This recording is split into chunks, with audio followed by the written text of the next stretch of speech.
in collaborazione con Glen Vision e Ottima Trento.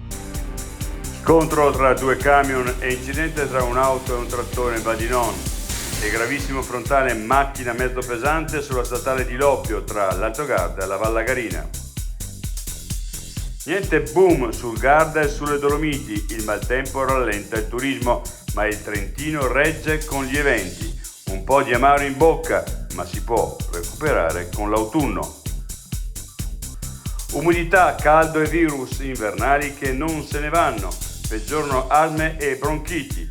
Nardelli, ne soffre il 5% della popolazione, colpiti anche i bambini. Torri del Benaco, boom di casi di vomito e diarrea, quasi 1000 contagi. La situazione tra l'attesa per i risultati delle analisi e il timore per le disdette turistiche.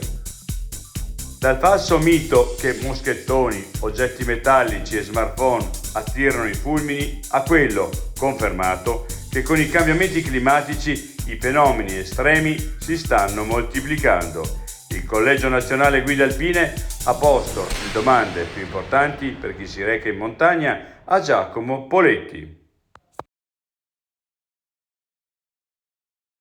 Ottima Trento, dal 1997, consulenza, ricerca e formazione. Il nostro impegno, la tua crescita costante. Ottimatrento.it